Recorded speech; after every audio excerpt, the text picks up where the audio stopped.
ওকে, দেখো আমরা প্রথমেই আজকে যে পরীক্ষাটা হইলো এটা একটু সলভ দেখি, যে আসলে আমাদের পরীক্ষার কোনটা অ্যান্সার কোনটা অ্যান্সার না। এইটা দেখো, আমাদের প্রথম যে কোশ্চেনটা ছিল এন্ডোসিম্বায়ন্ট এর উদাহরণ কোনটি?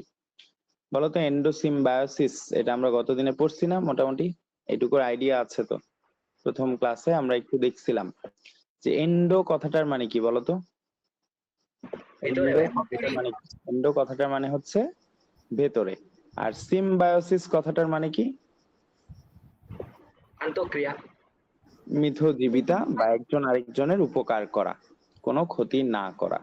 আচ্ছা ভাইয়া, তাহলে তুমি কি স্ক্রিন শেয়ার করে রাখছো? হ্যাঁ, স্ক্রিন শেয়ার দিছি, তোমরা কি দেখতে পাচ্ছো? না, দেখা যাচ্ছে না তো। আচ্ছা, একটু দাঁড়াও।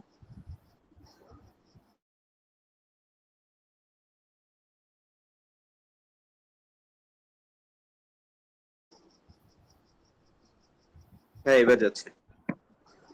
ওকে, তাহলে দেখো, আমাদের কোশ্চিন আসলে তোমাদের সিকোয়েন্সের সাথে এটার সিকোয়েন্স নাও মিলতে পারে, তারপরও একটু খেয়াল করো যে এন্ডোসিম্বায়ন্ট কথাটার মানে হচ্ছে যারা এন্ডোসিম্বায়োসিস করে। তো আমরা আগের দিনে কি দেখছিলাম বলতো? কে কে এন্ডোসিম্বায়োসিস প্রক্রিয়ার ভিতরে ঢুকে গেছিল? কোষের ভিতরে কয়টা জিনিস ঢুকছিল মনে আছে? প্রথমে কে ঢুকছিল? বায়োবিও ব্যাকটেরিয়া, মনে আছে কি? জি।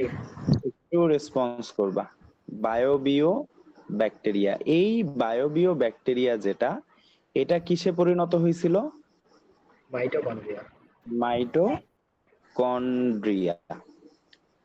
আর দ্বিতীয় যেটা ঢুকছিল সেটা হচ্ছে কি বলতো? ফটোসিনথেটিক। Photosynthetic bacteria. এই ফটোসিনথেটিক ব্যাকটেরিয়াটা কিসে মানে ঢোকার প্লাস্টিক। পরে কিসে পরিণত হয়েছিল? প্লাস্টিক। তাহলে একটা জিনিস দেখো, তাহলে এরা দুইজনই এন্ডোসিম্বায়োসিস প্রক্রিয়ায় কোষের ভেতরে অবস্থান করতেছে, ঠিক আছে? তাহলে এই দুইজনের মধ্যেই আমাদের কি হবে? এই দুইজন যেহেতু এন্ডোসিম্বায়োসিস করতেছে, তাহলে এই দুইজনকেই আমরা কি বলবো? এন্ডোসিম্বায়ন্ট। তাহলে বলো তো এন্ডোসিম্বায়ন্ট কে কে হবে? এক নাম্বার হচ্ছে মাইটোকন্ড্রিয়া, দুই নাম্বার কি? প্লাস্টিড। তাহলে এখানকার অপশন অনুযায়ী আমাদের কোনটা হচ্ছে অ্যান্সার? প্লাস্টিড। প্লাস্টিড হবে অ্যান্সার, তাই না? আচ্ছা, এবারে চলে আসো, আদি কোষে কোন অঙ্গাণুটি পাওয়া যায়? আমাদের আদি কোষে কোনো আবরণীযুক্ত অঙ্গাণু পাওয়া যায় না, তাই না? আদি কোষে কোনো আবরণীযুক্ত অঙ্গাণু পাওয়া যায় না। আমরা আদি কোষে কেবলমাত্র একটা জিনিস পাই, সেটা কি বলতো? রাইবোজোম। রাইবোজোম। এই রাইবোজোম, এটা আদি কোষে যেমন পাওয়া যায়, ঠিক একই রকম ভাবে এটা আমাদের প্রকৃত কোষেও পাওয়া যায়, কিন্তু দুই জায়গায় এটার ধরনটা আলাদা হয়, ঠিক আছে? এক জায়গায় হয় 70s, আরেক জায়গায় হয় 80s। এই এস জিনিসটা কি এটা আমরা জানবো, সমস্যা নাই। তাহলে এই রাইবোজোম যেহেতু বোথ আদি কোষেও পাওয়া যায়, আবার প্রকৃত কোষেও পাওয়া যায়, আদিতেও পাওয়া যাচ্ছে এবং প্রকৃততেও পাওয়া যাচ্ছে, এই জন্য রাইবোজোমকে বলা হয় সার্বজনীন অঙ্গাণু। কি বলা হয় বলতো? সার্বজনীন অঙ্গাণু। অঙ্গাণু বলা হয়। কেন সার্বজনীন একটু তাহলে বলতো, কি কারণ? সাইকা আপু তুমি বলতো। কারণ এটি সার্বজনীন আদি কোষে এবং প্রকৃত কোষে পাওয়া যায়। দুই জায়গায় পাওয়া যাচ্ছে, এই জন্য এটাকে বলা হয় কি? সার্বজনীন অঙ্গাণু। সার্বজনীন অঙ্গাণু। তাহলে এখানে আদি কোষে কোনো অঙ্গাণু পাওয়া যায় না, একটা অঙ্গাণুই পাওয়া যায়, সেটা হচ্ছে কি? রাইবোজোম। এবার চলে আসো, কোথায় লিউকোপ্লাস্ট পাওয়া যায়? লিউকো কথাটার মানে কি বলতো? বর্ণহীন। সাদা বা বর্ণহীন। সাদাটাকেই আমরা আসলে বায়োলজিতে বর্ণহীন বলি, অথবা আমরা এটাকে বলি শ্বেত, ঠিক আছে? তো এই যে সাদা যে প্লাস্টিড বা বর্ণহীন প্লাস্টিড, এটা কোথায় পাওয়া যাবে? বর্ণ নাই।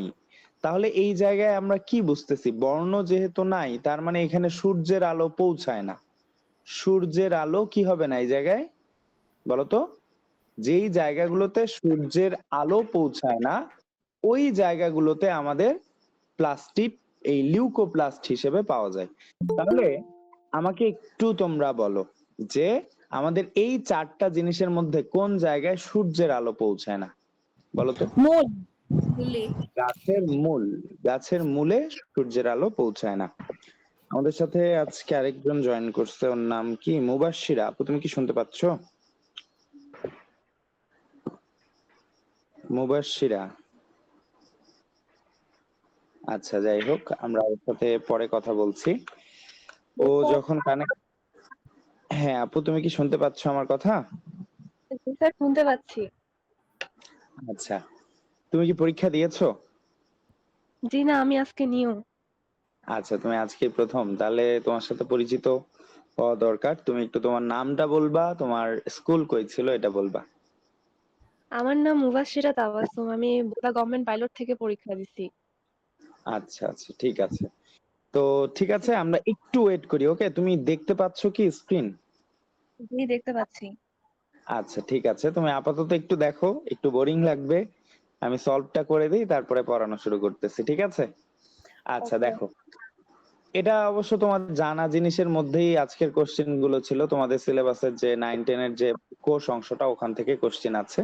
তাহলে তোমরা বলো তো, আমরা লোই এবং সিকেভিজের একটা সংজ্ঞা পড়েছিলাম কোষের, ওখানে আমরা কয়েকটা কথা পড়েছিলাম। লোই এবং সিকেভিজের সংজ্ঞা অনুযায়ী কোষ এমন একটা জিনিস যেটা আমাদের কিসের একক হিসেবে কাজ করে বলো তো? জৈবিক জীবজ, ক্রিয়াকলাপের। হ্যাঁ জৈবিক বা জীবজ ক্রিয়াকলাপের একক। ক্রিয়াকলাপের 4টা পয়েন্ট আমরা এখান থেকে মনে রাখি, যে জীবজ ক্রিয়াকলাপের একক, এটা একটা আবরণী দ্বারা বা ঝিল্লি দ্বারা বেষ্টিত থাকে। ঝিল্লিটা কি ধরনের ঝিল্লি বলতো? আমরা পড়েছিলাম অন্তর্ভেদ্য। বৈষম্য বিষমভেদ্য। আচ্ছা, এখানে একটু এই ওয়ার্ডটা ভালো করে খেয়াল করো, বৈষম্য ভেদ্য কথাটার মানে কি বলতো? বৈষম্য ভেদ্য বৈষম্য করবে আর কি, সবাইকে বৈষম্য করবে। কিসের ক্ষেত্রে বৈষম্য করবে? ভেদ্যতার ক্ষেত্রে। এখন ভেদ্যতা মানে কি? কোন একটা জিনিসের ভেতরে ঢোকা। তাহলে তোমরা একটা জিনিস কি জানো, যে যেমন দ্রব তেমন দ্রাবক, এরকম একটা কথা আছে, তোমরা কি জানো? দ্রাবক যদি পোলার হয় তাহলে সেখানে পোলার জিনিসগুলো দ্রবীভূত হয়। যেমন পানি H2O, H2 একটা পোলার দ্রাবক, মানে কি এখানে OH মাইনাস আর H প্লাস দুইটা প্রান্ত পাওয়া যাচ্ছে ইলেকট্রিক্যাল ভাবে, তাহলে এইটা একটা পোলার দ্রাবক। এই পোলার দ্রাবকে দেখা যাবে এই যে সোডিয়াম ক্লোরাইড যদি আমরা ধরি, এটা একটা দ্রব, সোডিয়াম প্লাস ক্লোরাইড কি মাইনাস, এই সোডিয়ামটা OH এর সাথে চলে যাবে, আর ক্লোরাইডটা কার সাথে যাবে? H এর সাথে যাবে। এভাবে গিয়ে মানে দ্রব যদি তোমার পোলার হয়, দ্রাবকও কি হইতে হবে? পোলার হইতে হবে। কেবল তখনই কি হবে? একজন আরেকজনের মধ্যে দ্রবীভূত হইতে পারবে। তো তোমাদের হয়তো মনে প্রশ্ন জাগতেছে, ভাইয়া আসলে এখানে দ্রব দ্রাবকের ব্যাপার আসলো কোত্থেকে? এখানে ব্যাপারটা হচ্ছে, আমাদের এই যে কোষের যে ঝিল্লিটা, এই ঝিল্লিটা লিপিড দ্বারা তৈরি। কি দ্বারা তৈরি বলতো? ম্যাক্সিমাম অংশ, প্রায় 75% কি দ্বারা তৈরি বলো? 75% এই কোষ ঝিল্লির মধ্যে কি থাকে? একটু রেসপন্স করবা, কি থাকে? লিপিড থাকে। তাহলে এ কাকে ভেতরে ঢুকতে দিবে? লিপিড এটা একটা অপোলার জিনিস। লিপিড মানে তেল বা চর্বি, এটা একটা অপোলার জিনিস। এ কি পোলার কাউকে ভেতরে ঢুকতে দিবে? তুমি আগে বলো যে দুইটা কি একই? লিপিড আর ধরো এখানে পানি ঢুকতে চাচ্ছে, পানিকে কি সে ভেতরে ঢুকতে দিবে সহজে? বলতো, পানি হচ্ছে পোলার, লিপিড হচ্ছে অপোলার, ঢুকতে দিবে? ঢুকতে দিবে না। আবার ধরো আরেকটা অপোলার জিনিস যেটা ঢুকতে চাচ্ছে, তাহলে এবার কি লিপিড ঢুকতে দিবে কিনা আমাকে একটু বলো, ঢুকতে দিবে কিনা? লিপিড হচ্ছে অপোলার। লিপিড কি বলতো? এখানে কোনো পোলারিটি নাই। পোলার মানে প্রান্ত, পোল। আমরা বলি না নর্থ পোল সাউথ পোল, বা দুইটা আলাদা আলাদা মেরু, একটা পজিটিভ মেরু একটা নেগেটিভ মেরু। তাহলে লিপিড নিজেই হচ্ছে অপোলার, এই পানি হচ্ছে পোলার। আবার ধরো এখানে আরেকটা অপোলার জিনিস আসলো, তাহলে লিপিড কাকে ঢুকতে দিবে? আমরা কথাটা কি পড়ছি বলতো? নওশী আপু তুমি বলো, আমরা কথাটা কি পড়ছি? যেমন দ্রব তেমন কি হইতে হবে? তেমন দ্রাবক। দ্রাবক হইতে হবে। তার মানে এখানে লিপিডটা যদি অপোলার হয়, সে কাকে ঢুকতে দিবে? অপোলার জিনিসপত্রকেই ঢুকতে দিবে। পোলার কোনো কিছুকে সহজে কি করতে দিবে না? কোষের ভেতরে ঢুকতে দিবে না। তাহলে এ কিসের ক্ষেত্রে পার্থক্য করলো, বৈষম্য করলো কিসের ক্ষেত্রে? ঢুকার ক্ষেত্রে। তার মতো যারা তাদেরকে ঢুকতে দিচ্ছে, অন্যরকম যারা তাদেরকে ঢুকতে দিচ্ছে না। তাহলে এই ঝিল্লিটা কেমন বলতো? কোষের যে ঝিল্লিটা এটা কেমন?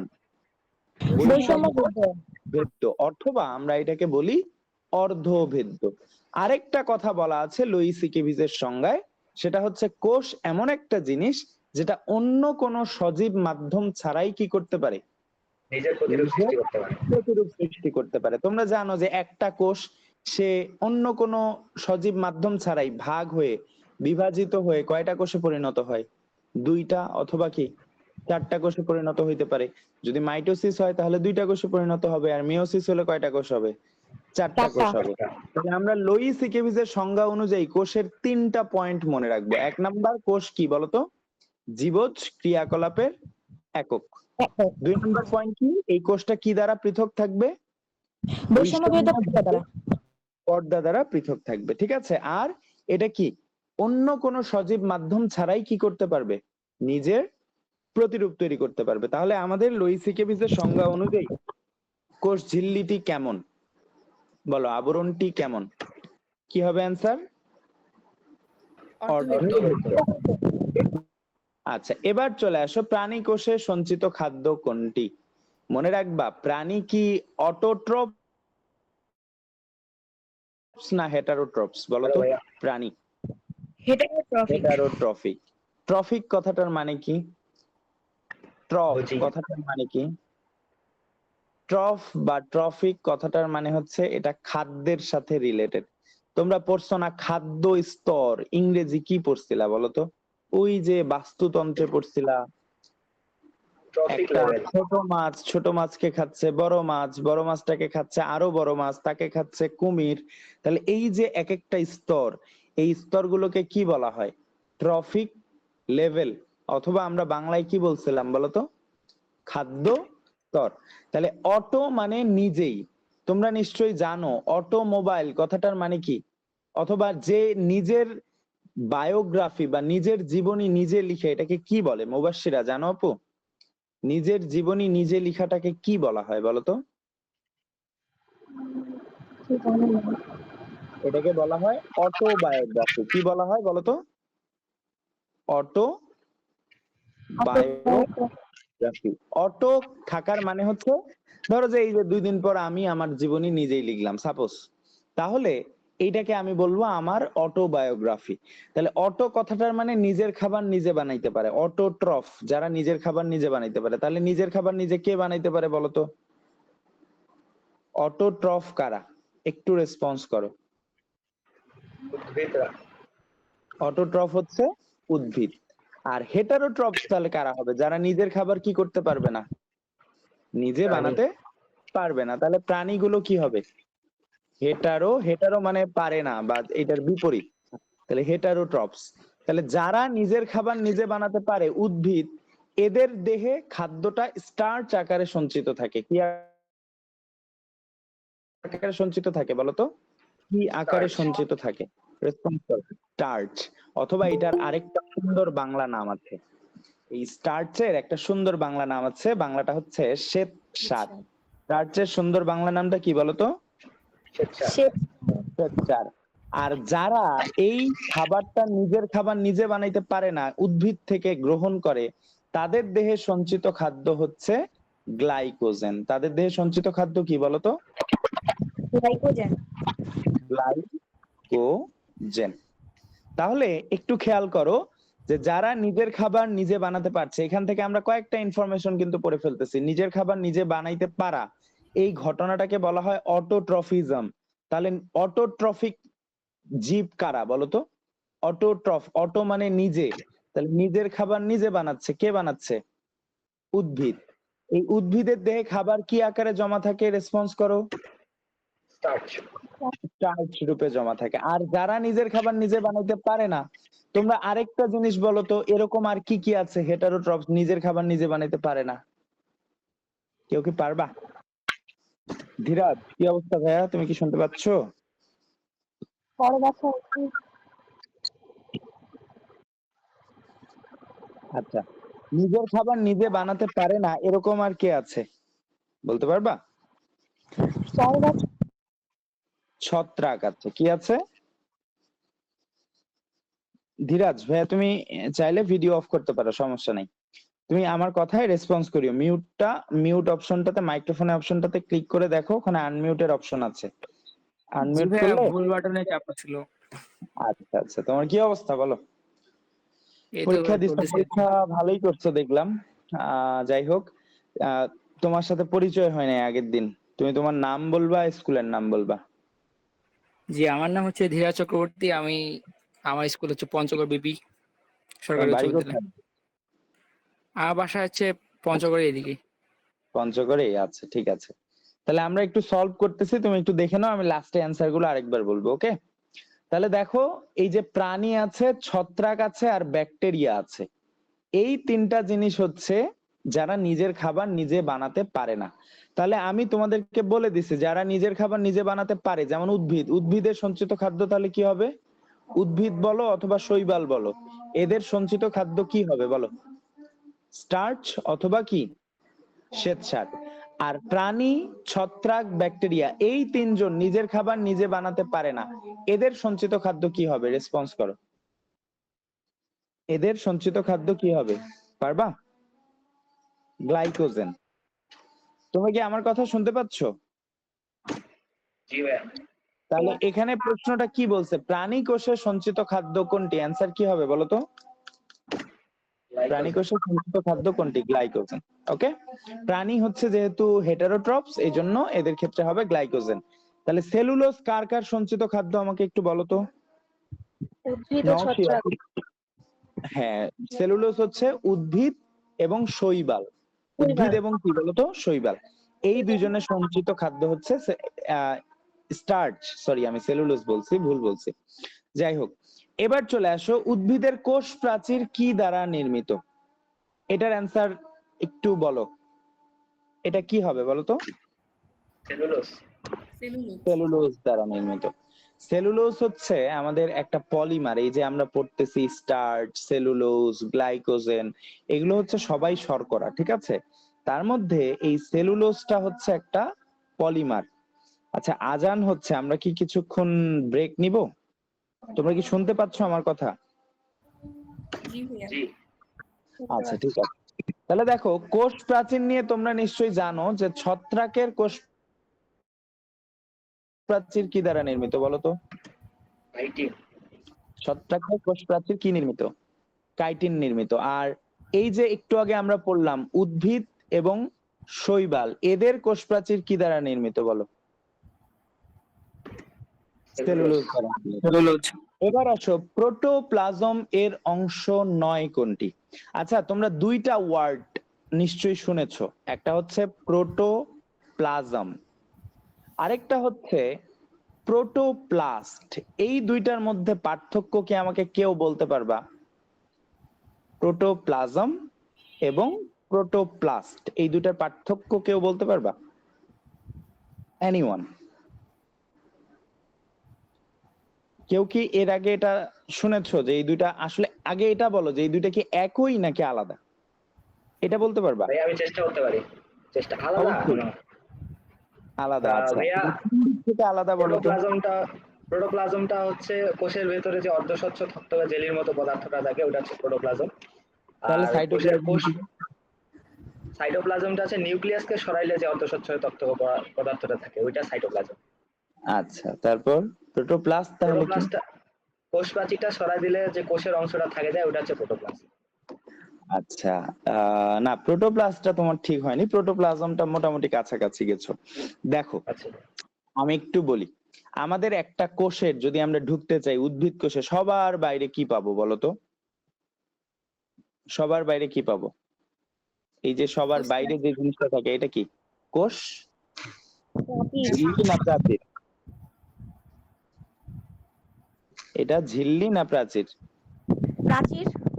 সবার বাইরে থাকে কোষ প্রাচীর। কোষ প্রাচীরটা আমি লাল কালার দিয়ে কেন আঁকলাম? কি কারণ হইতে পারে? কারণ এটা কি? মৃত। আর এই কোষ প্রাচীরটা ভেদ করে আমরা যখন ভিতরে ঢুকবো, প্রথমে কি পাবো? কোষ ঝিল্লি। কোষ প্রাচীর ভেদ করে ভেতরে ঢুকছে, তাহলে এখন কি পাবো বলো?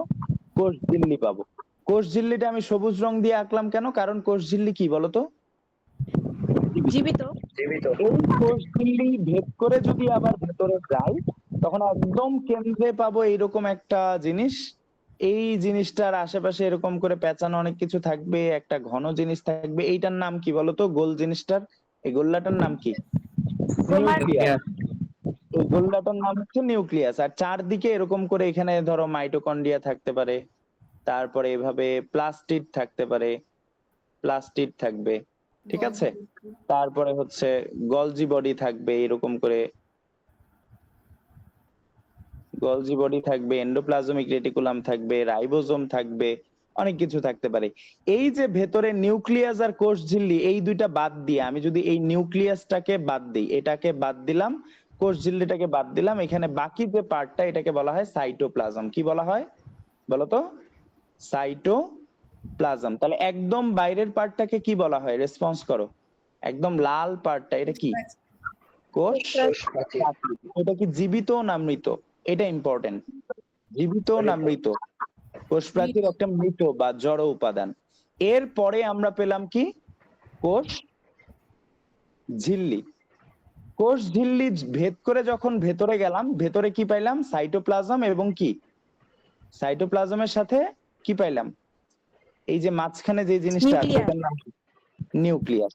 তাহলে দেখো আমি এই তিনটাই কিন্তু আঁকছি কি কালার দিয়ে বলতো? এই যে কোষ ঝিল্লি, সবুজ কালার। সাইটোপ্লাজম, নিউক্লিয়াস, এগুলো সবুজ কালার। তার মানে এরা কি বলতো? এরা কি? জীবিত। জীবিত এরা কোষ। হচ্ছে জীবিত উপাদান। তাহলে আমরা দেখতেছি একটা কোষের মধ্যে আবার ভেতরে অনেক সময় আমাদের এরকম লিপিড থাকে, কিছু অন্যান্য দানা থাকতে পারে, অন্যান্য রাসায়নিক পদার্থ থাকতে পারে, সেগুলো মৃত রাসায়নিক উপাদান থাকে কিছু, এই সাইটোপ্লাজমের মধ্যে অবস্থান করে। তাহলে দেখো কোষের মধ্যে তাহলে এক কথায় জীবিত উপাদানও আছে, আবার কি আছে বলতো? জীবিত উপাদানও আছে, আবার কি উপাদান আছে? মৃত উপাদান আছে। তাহলে এই জীবিত যোগ মৃত দুইটা উপাদানকে একত্রে বলা হয় প্রোটোপ্লাস্ট। দুইটাকে একত্রে কি বলা হয় বলতো? প্রোটোপ্লাস্ট। জীবিত উপাদান প্লাস মৃত উপাদান, সবগুলো যা আছে সবগুলোকে আমরা কি বলবো? রেসপন্স করো। প্রোটোপ্লাস্ট। আর এই শুধু জীবিত উপাদানটাকে বলা হয় প্রোটোপ্লাজম। শুধু জীবিত উপাদানটাকে কি বলা হয় বলো? প্রোটোপ্লাজম। প্রোটোপ্লাজম। তাহলে আমাকে বলো তো প্রোটোপ্লাজমের কি কি পার্ট বলতে পারবা? প্রোটোপ্লাজমের কয়টা পার্ট? একটা হচ্ছে কোষঝিল্লি, একটা হচ্ছে সাইটোপ্লাজম, আরেকটা কি? নিউক্লিয়াস।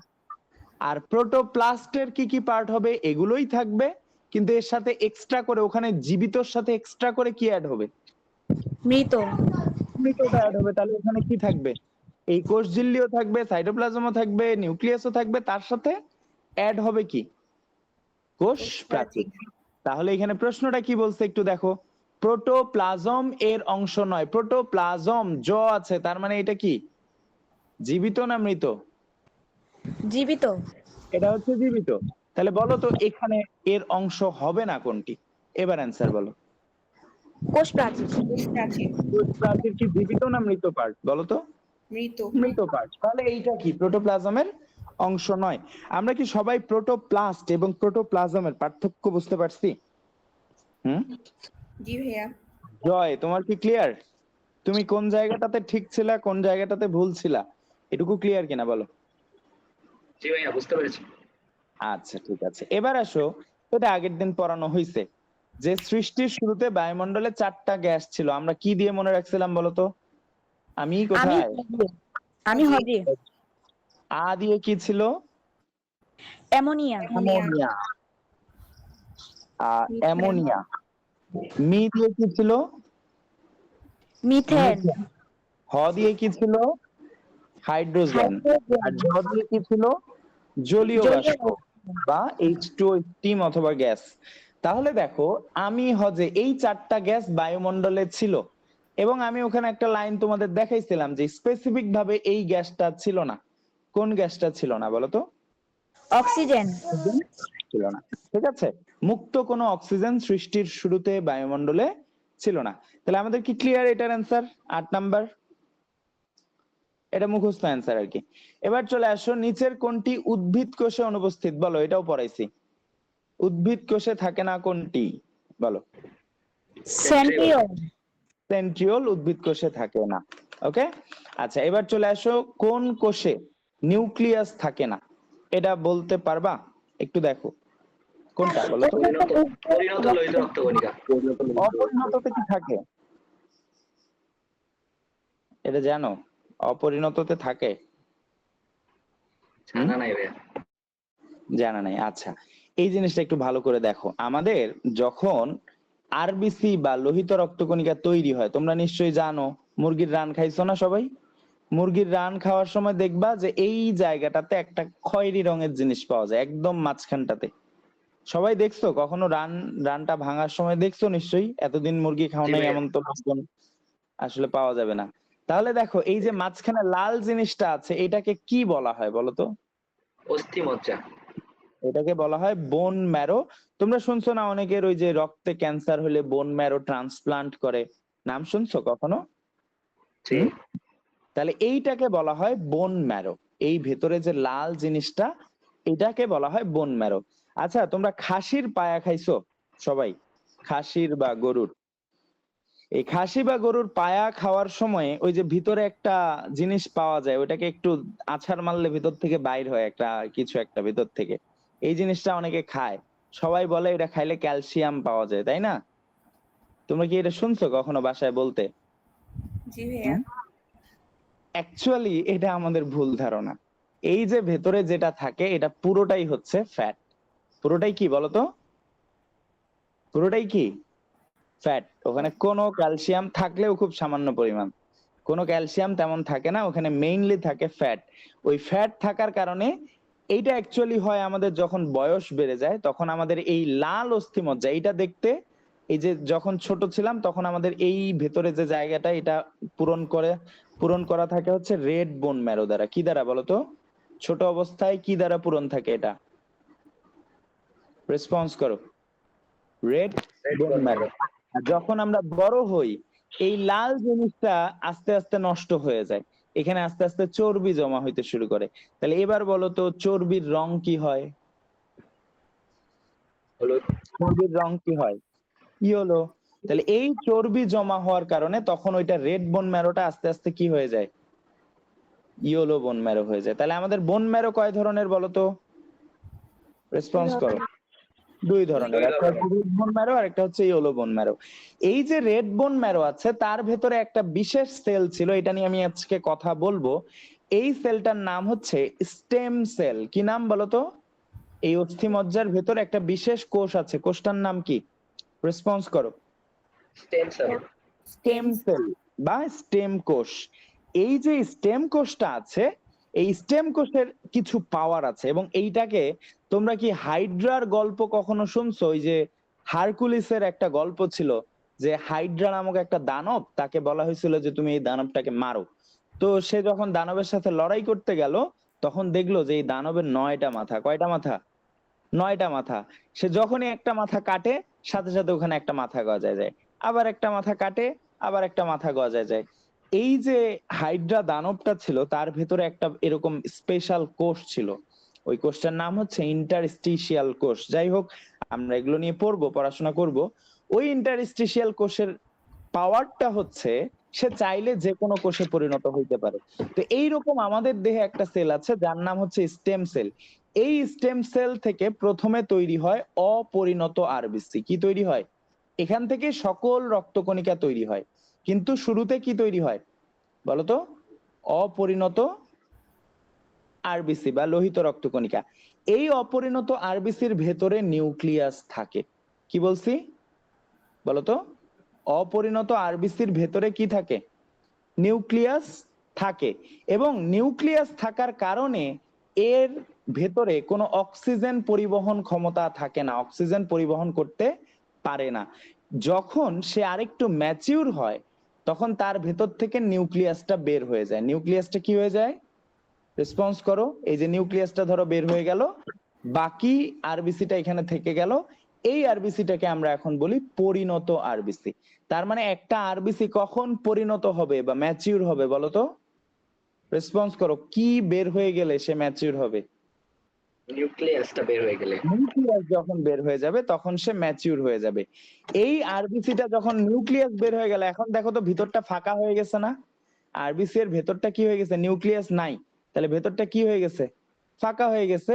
এখন ঠিক। সে এর মধ্যে হিমোগ্লোবিন তৈরি করতে পারবে এবং হিমোগ্লোবিন গুলো এখন অক্সিজেন পরিবহন করতে পারবে। তাহলে এই নিউক্লিয়াসটাকে বের করে দেওয়ার উদ্দেশ্য কি বলো? নিউক্লিয়াসটাকে বের করে দেওয়ার উদ্দেশ্য হচ্ছে সে যেন অক্সিজেন পরিবহন করতে পারে, ঠিক আছে? তাহলে বলো, অপরিণত যে আরবিসি ছিল তাতে নিউক্লিয়াস ছিল কিনা? রেসপন্স করো। ছিল, ছিল ভাইয়া। তাতে কিন্তু নিউক্লিয়াস ছিল। অপরিণত থেকে কখন পরিণত হইলো? যখন নিউক্লিয়াসটা বাইরে হয়ে গেল। যখন নিউক্লিয়াস বের হয়ে গেছে। তাহলে কোনটাতে নিউক্লিয়াস থাকে না, পরিণততে না অপরিণততে?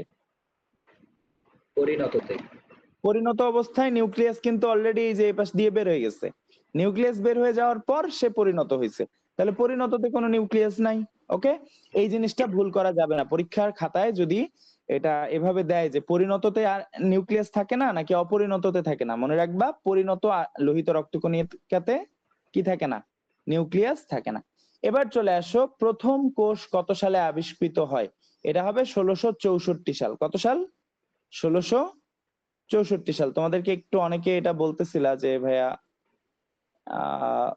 এটা একটু তোমাদের সাথে বইয়ের সাথে মনে হয় মিলে নাই, তাই না? আমি একটু দেখাই দিই।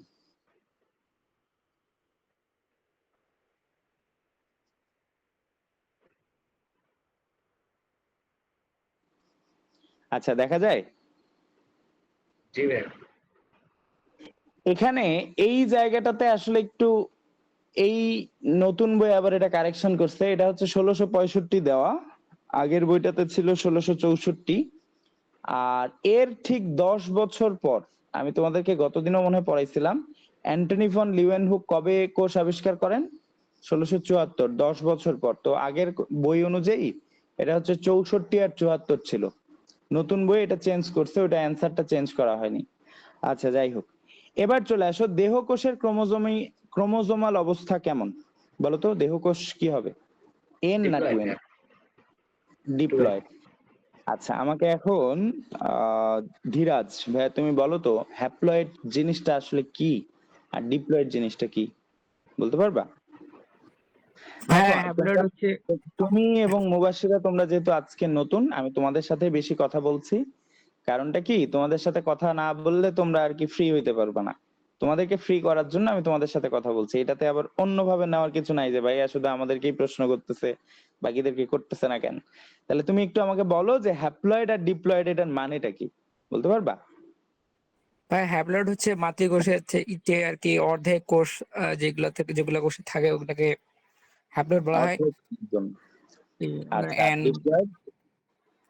ডিপ্লয়েড হচ্ছে মাতৃকোষের সমান সংখ্যক যদি থাকে, ক্রোমোজোম থাকে তাহলে।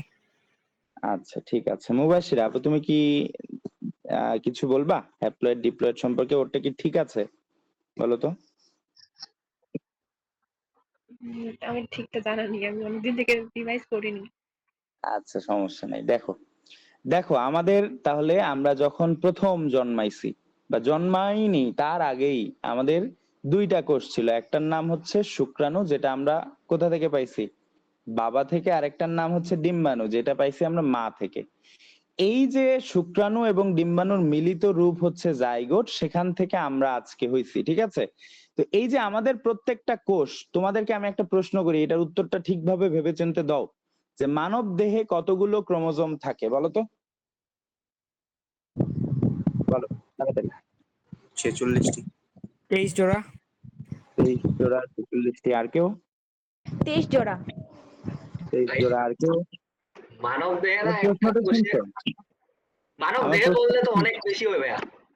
এক্স্যাক্টলি, আমার প্রশ্নটা ওরা বুঝে নাই। আমি বলছি মানব দেহে কতগুলো কোষ মানে ক্রোমোজোম থাকে। মানব দেহে কোষ আছে কতগুলো বলো তো? মানব দেহে 100 ট্রিলিয়ন। কতগুলো কোষ আছে? 100 ট্রিলিয়ন কোষ আছে। 100 ট্রিলিয়ন, ঠিক আছে? তো এই যে এক একটা কোষে ক্রোমোজোম আছে কতগুলো করে? এক 46টা একটা করে। কোষে ক্রোমোজোম আছে 46টা বা 23 জোড়া। বুঝতে পারছো সাইকা আপু? হ্যাঁ ভাইয়া। বুঝে গেছে? হ্যাঁ। আচ্ছা, তাহলে দেখো আমাদের এক একটা কোষে ক্রোমোজোম আছে 46টা। এই 46টা ক্রোমোজোম, এই যে ও বললো 23 জোড়া, তার মানে প্রত্যেকটা ক্রোমোজোম কি অবস্থায় থাকে বলতো? জোড়ায় জোড়ায় অবস্থান করে। তাহলে এইভাবে কয়টা জোড়া থাকবে? রেসপন্স করো। 23টা জোড়া। 23টা জোড়া থাকবে। এখন এই 23টা জোড়ার বিশেষত্ব কি? 23টা জোড়ার বিশেষত্ব হচ্ছে প্রত্যেক জোড়ার, এগুলোকে আমরা নাম্বারিং করি। যেমন প্রথমটাকে ধরো আমরা 1 নাম্বার দেই, দ্বিতীয়টাকে আমরা 2 নাম্বার জোড়া বলি, তৃতীয়টাকে 3 নাম্বার। তাহলে এইভাবে কত জোড়া পর্যন্ত হবে লাস্ট আমাদের প্রত্যেক কোষে? বলতো কত জোড়া? হ্যাঁ, আমাদের বইয়ে ভাইয়া তোমার 30টি জন দেওয়া আছে, মানে মানুষের। আচ্ছা, এটা তোমাদের বইয়ে অনেক কিছু কিছু কিছু ইনফরমেশন এইচএসসি এর সাথে মিলবে না, ঠিক আছে? তো তোমাদের আমরা হচ্ছে এখন যেহেতু একটু বড় হয়েছি, মানে একটু এইচএসসি তে উঠছি, সো আগের ইনফরমেশন যদি ইয়া করে আর কি, কন্ট্রাডিক্টরি হয়, তাহলে অবশ্যই আগের ইনফরমেশন ভুলে যাব। কথা বোঝা গেছে? আমাদের এসএসসি জি। লেভেলে থেকে এইচএসসি লেভেলটা আরেকটু স্ট্যান্ডার্ড। অনেক ইনফরমেশন দেখবা যে ওইটার সাথে এখানে মিলতেছে না, অনেক না, কিছু কিছু ইনফরমেশন। তো এই বিশেষ করে সংখ্যা রিলেটেড ইনফরমেশন গুলো বা সাল রিলেটেড ইনফরমেশন গুলো যেগুলো মিলবে না, এগুলো আমরা চেষ্টা করব এইচএসসি লেভেল থেকে পড়ার। ওকে? আচ্ছা, দেখো আমি তোমাদের দেখাই দিই, যেহেতু তুমি বললা এই জন্য একটু দেখাই দিই।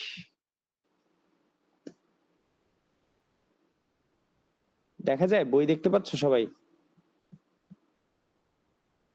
জি। ওকে, একটু দাঁড়াও, সময় দাও।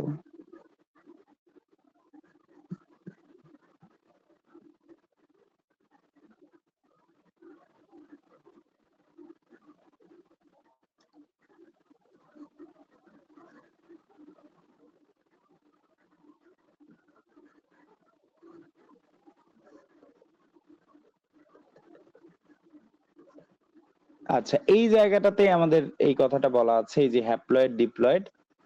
আর এখানে এই জায়গাটাতে দেখো, দেখতে পাচ্ছ ধীরাজ? জি এই ভাইয়া। লাইনটা একটু খেয়াল করো, কি বলা আছে বলো তো? একজন প্রাপ্তবয়স্ক ব্যক্তির দেহে কতগুলো কোষ থাকে? এই যে 100 ট্রিলিয়ন। ওকে, বুঝে গেছে? আচ্ছা, এবার আমরা আমাদের কোশ্চেনে চলে আসি আবার। তাহলে দেখো আমার যেটা ইয়া ছিল যে আমাদের এরকম প্রত্যেকটা কোষে 23 জোড়া ক্রোমোজোম থাকে। তাহলে দেখো তো প্রত্যেক জোড়ায় বিশেষত্ব কি বলছি বলতো? একটা আসে, এই যে প্রথম জোড়া, সেটার একটা আসে বাবা থেকে, আর আরেকটা আসে কার থেকে বলতো তাহলে? মায়ের। তাহলে এভাবে দ্বিতীয় নাম্বার জোড়ার যেটা এই পাশে আছে, এটা আসবে কার থেকে? বলে ফেলো। বাবা থেকে। এটা আসবে কার থেকে? মায়ের থেকে। আবার এভাবে যদি আমরা দেখি, টোটাল আমরা বাবা থেকে কয়টা ক্রোমোজোম পাবো বলতো 46টার মধ্যে? প্রত্যেক জোড়ার একটা আসতেছে বাবা থেকে, একটা মা থেকে। তাহলে 23টা জোড়ায় 23টা ক্রোমোজোম আসবে বাবা থেকে, বাকি 23টা আসবে কোথা থেকে? বাকি 23টা আসবে কোথা থেকে? মা থেকে। তাহলে এই যে দেখো আমাদের বাবা থেকে আমরা একটা পুরা বাবার ক্রোমোজোম গুলোকে যদি আমরা এভাবে আলাদা করে নেই, বাবার ক্রোমোজোম গুলোকে ধরো আমরা এইভাবে আলাদা করলাম, একটা এইভাবে ব্যারিয়ার দিয়ে দিলাম, আর মায়ের ক্রোমোজোম গুলোকে এইভাবে আলাদা করলাম। তোমরা নিশ্চয়ই সেট পড়ছো, কতগুলো ক্রোমোজোম একসাথে আছে। তাহলে আমরা বলতে পারি এইটা হচ্ছে কি, কার সেট বলতো? কার ক্রোমোজোমের সেট? বাবার সেট। আর এই পাশের সেটটা কার বলতো? মায়ের সেট। তাহলে আমাকে এবার একটু বলো যে আমাদের দেহে প্রত্যেকটা কোষে কয় সেট ক্রোমোজোম আছে? 2 সেট। বলো। 2 সেট। এবং এক একটা সেটকে যদি আমরা এন দ্বারা প্রকাশ করি, তাহলে আমরা যদি এখানে যোগ করি তাহলে কয় সেট পাবো, মানে টোটাল কত পাবো? N N. তাহলে কত এন হবে? 2n। বুঝে গেছে? তাহলে আমাদের দেহকোষগুলোকে আমরা কেন ডিপ্লয়েড বলছি? 2 সেট ক্রোমোজোম থাকে। অ্যানসারটা হচ্ছে কি বলতো? আমাদের প্রত্যেকটা দেহকোষে কয় সেট ক্রোমোজোম থাকে বলো? 2 সেট। দুই সেট ক্রোমোজোম থাকে। দুই সেট ক্রোমোজোমের এক সেট পুরোটা আসে কার কাছ থেকে? বাবার কাছ থেকে। বাবার কাছ থেকে। আর আরেক সেট পুরোটা আসে মায়ের কাছ থেকে। তাহলে এই যে এক সেট করে আসতেছে, টোটাল দুই সেট থাকে, এই জন্য আমরা এটাকে বলতেছি ডিপ্লয়েড। আর যদি এরকম হয় যে আমার একটা দেহকোষ, এখানে দুই সেট ক্রোমোজোম আছে, এই বাবার সেটটা পুরোপুরি যখন জনন কোষ তৈরি করলো, বাবার সেটটা চলে গেল এক কোষে আর মায়ের সেটটা চলে গেল আরেকটা কোষে, তাহলে বলো তো এই জনন কোষগুলোতে কয় সেট করে ক্রোমোজোম আছে? এবার একটু বলো তো কয়টা এন আছে? এটা যদি জনন কোষ হয় একটা করে এন আছে। তাহলে এই জন্য যেহেতু এখানে এক সেট করে আছে, এই জন্য আমরা এটাকে কি বলি? জনন কোষগুলো কি হবে? হ্যাপ্লয়েড। ওকে, জনন কোষ হয় হ্যাপ্লয়েড, আর আমাদের দেহ কোষগুলো কি হয়? ডিপ্লয়েড। তাহলে আমরা কি এবার বুঝতে পারছি হ্যাপ্লয়েড জিনিসটা কি আর ডিপ্লয়েড জিনিসটা কি? ক্লিয়ার কিনা? জি। আচ্ছা, এবার আসো কোষের প্রথম কোন অংশটি আবিষ্কৃত হয়?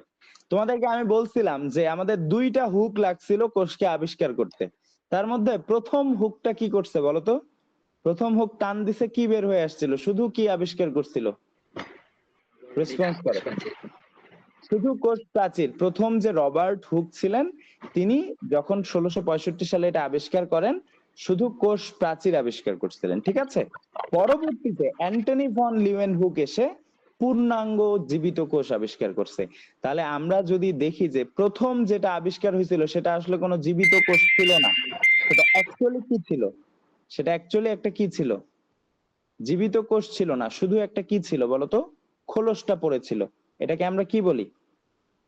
কোষ প্রাচীর। তাহলে যদি এখন প্রশ্ন আসে যে কোষের কোন অংশটি প্রথম আবিষ্কৃত হয়েছিল, অ্যান্সার তাহলে কি হবে বলো? কোষ প্রাচীর। ওকে, আমরা পরের কোশ্চেনে চলে যাই।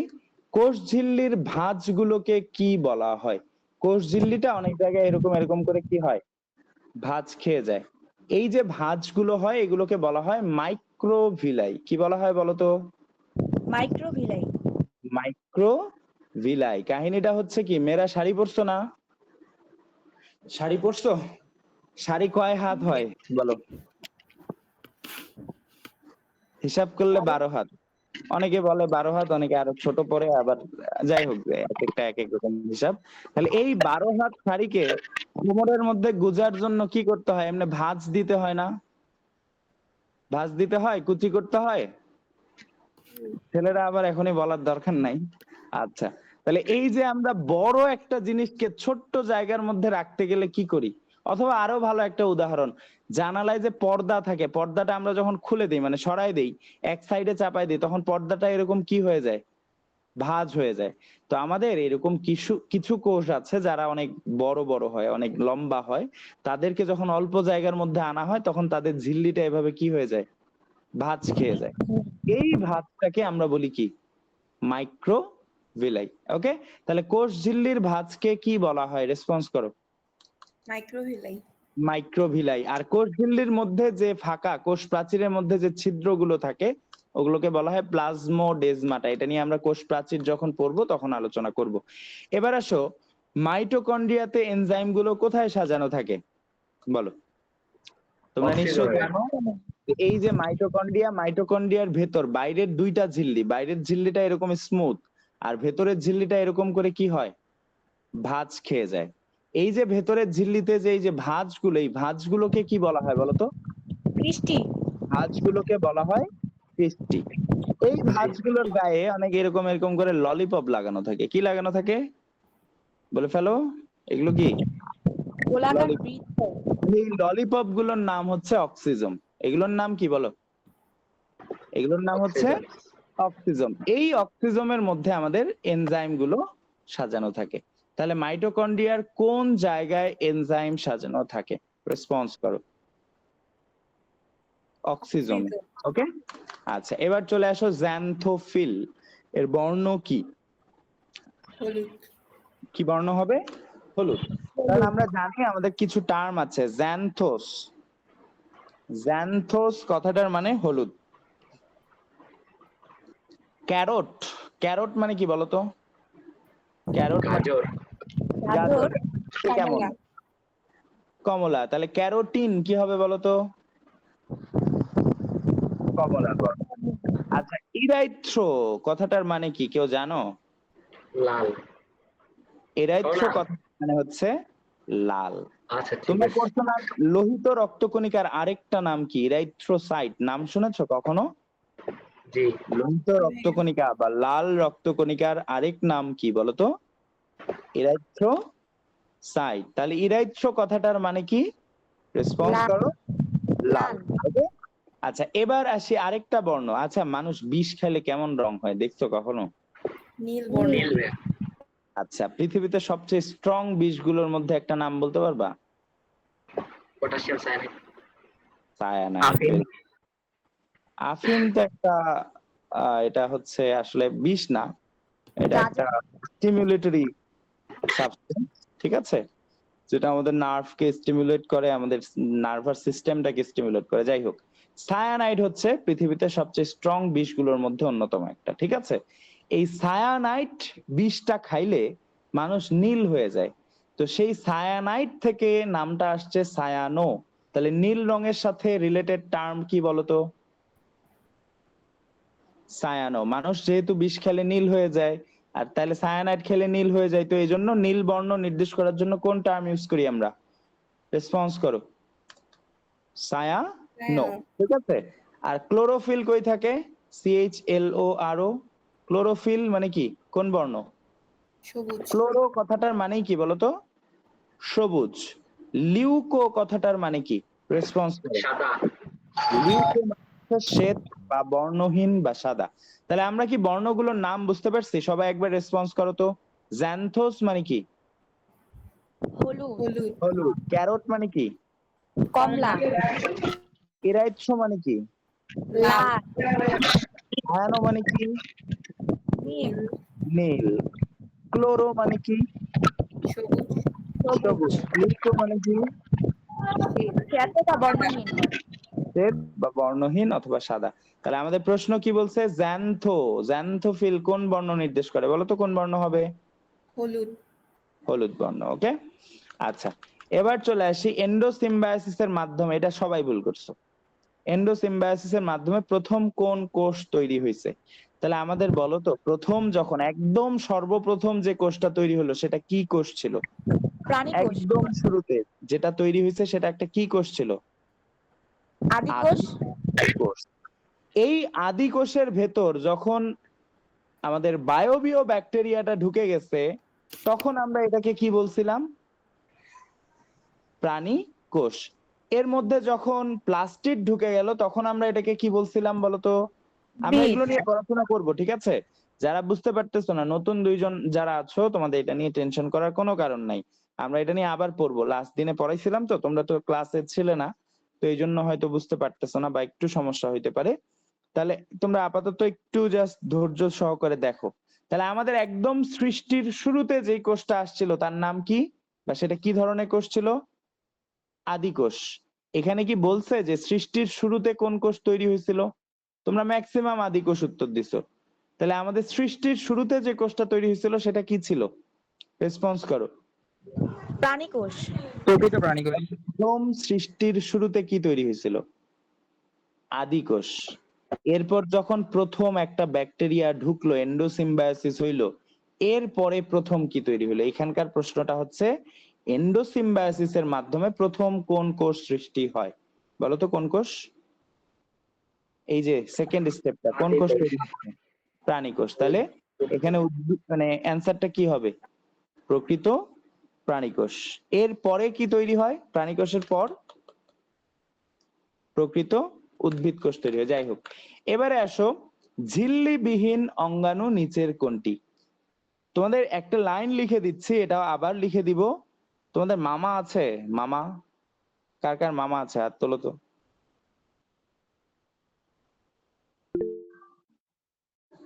আচ্ছা, জয়।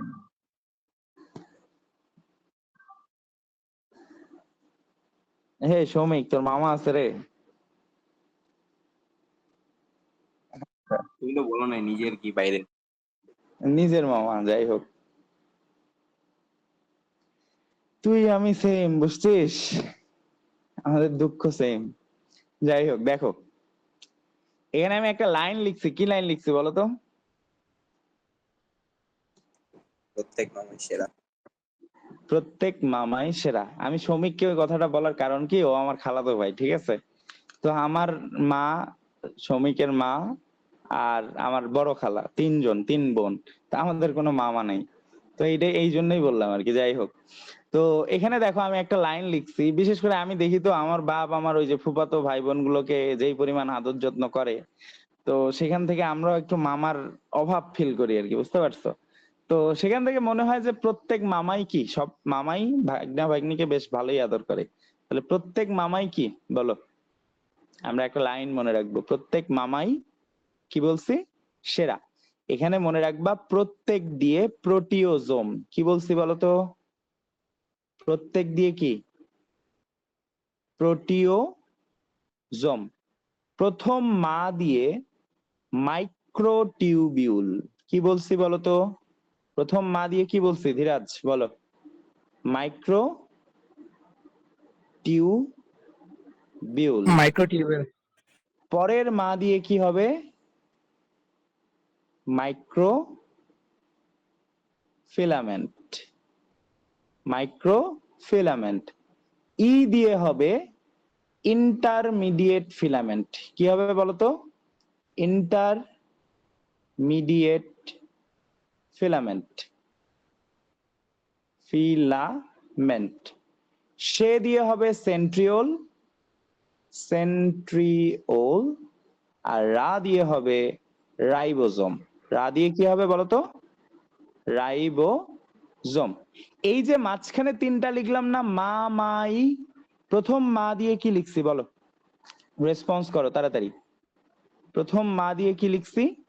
মাইক্রোটিউবেল। মাইক্রোটিউবুল। দ্বিতীয় মা দিয়ে কি লিখছি বলতো? Micro filament. আর তৃতীয় ই দিয়ে কি লিখছি? Intermediate filament. এই তিনটাকে একত্রে বলা হয় কোষ কঙ্কাল। কি বলা হয় বলতো? কোষ কঙ্কাল। তাহলে এই যে লাইনটা আমি লিখছি, প্রত্যেক মামাই সেরা, এরা হচ্ছে আবরণী বিহীন। এই অঙ্গাণুগুলো কি বলতো? রেসপন্স করো। আবরণী বিহীন। এই প্রশ্নের উত্তরটা আমি সবার কাছ থেকে শুনবো। আমাকে একটু বলতে হবে যে আবরণী বিহীন অঙ্গাণু কি কি আছে। ধীরাজ বলো কি কি আছে? ভাইয়া, আবরণী বিহীন অঙ্গাণু কি কি আছে বলতো? হ্যাঁ, প্রোটিওসোম, তারপর microtubule, microfilament, intermediate filament, centriole, ribosome. Ribosome. তাহলে আমাকে বলো তো, মাইক্রোটিউবুল, মাইক্রোফিলামেন্ট, ইন্টারমিডিয়েট ফিলামেন্ট, এই তিনটাকে একত্রে কি বলা হয়? কোষ কঙ্কাল। কোষ কঙ্কাল। কোষ কঙ্কাল। কঙ্কাল। তাহলে এই জায়গাগুলো বা এই অঙ্গাণুগুলোতে কোনো আবরণী থাকে না। ঠিক আছে, নওশী তুমি বলো তো আবরণী বিহীন অঙ্গাণু কি কি আছে তাহলে? কি দিয়ে মনে রাখছো তুমি আগে এটা বলো। প্রত্যেক মামাই সেরা। একটু ব্যাখ্যাটা বলো। প্রোটিওজোম, প্রত্যেক দিয়ে প্রোটিওজোম। ম দিয়ে মাইক্রোটিউবিউল। ম দিয়ে মাইক্রোফিলামেন্ট। ওকে রস্বই দিয়ে ইন্টারমিডিয়েট ফিলামেন্ট। ওকে দন্ত স দিয়ে সেন্ট্রিওল। আর র ওকে। দিয়ে রাইবোজোম। র দিয়ে রাইবোজোম। আচ্ছা, ভেরি গুড। এবার বলবে সৌমিক, বলো আবরণী বিহীন অঙ্গাণু কি কি আছে? ছন্দটা হচ্ছে প্রত্যেক মামাই সেরা। এখান থেকে proteasome, microtubule, microfilament, intermediate filament, centriole আর রাইবোজোম। আচ্ছা, ভেরি গুড। এবার বলবে মুবাশশিরা তাবাসসুম।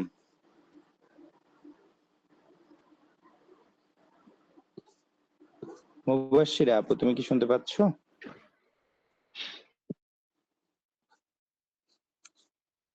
আচ্ছা, ও মনে হয় নাই। জয় বলো। ভাইয়া, বাক্যটা আছে প্রত্যেক মামাই সেরা। প্রত্যেক দিয়ে প্রোটিওসোম, ম দিয়ে মাইক্রোটিউবিউল, ম দিয়ে মাইক্রোফিলামেন্ট, রস্বই দিয়ে ইন্টারমিডিয়েট ফিলামেন্ট, দন্ত স দিয়ে সেন্ট্রিওল আর র দিয়ে রাইবোজোম। র দিয়ে রাইবোজোম। এইগুলো হচ্ছে আবরণী বিহীন অঙ্গাণু। এখানে তাহলে অ্যান্সার কোনটা হবে?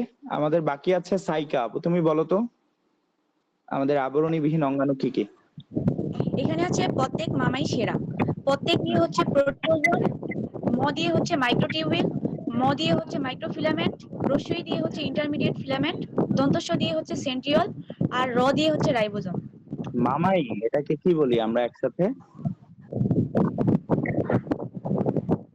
কঙ্কাল। তাহলে এখানে অ্যান্সার কি হবে? আবরণী বিহীন অঙ্গাণু কোনটি? অ্যান্সার কোষ কি হবে? কঙ্কাল। কোষ কঙ্কাল। ওকে, আচ্ছা, এবার চলে আসি হচ্ছে পরেরটাতে, বিভিন্ন ধরনের ফ্লাজেলা সৃষ্টি করা কার কাজ? মনে রাখবা যত লেজ, এই লেজ লাগানোর কাজ হচ্ছে সেন্ট্রিওলের। কার? যত ধরনের লেজ এগুলো লাগানোর কাজ কার? রেসপন্স করো, কি হবে? সেন্ট্রিওল। তাহলে যদি আমি বলি লেজের মতো যা কিছুই হোক, তোমাকে যদি এরপর কেউ জিজ্ঞেস করে যে শুক্রাণুর লেজ সৃষ্টি করা কার কাজ, বলো তো? সেন্ট্রিওল। সেন্ট্রিওল। তোমাকে যদি বলা হয় মাইক্রোটিউবিউল, এটা একটা এরকম লেজের মতো, এরকম লেজ বা সুতার মতো যা দেখবা, যাই দেখবা সবকিছু তৈরি করা সেন্ট্রিওলের কাজ। তাহলে বলো তো মাইক্রোটিউবিউল তৈরি করা কার কাজ? তাও অ্যান্সার কি হবে?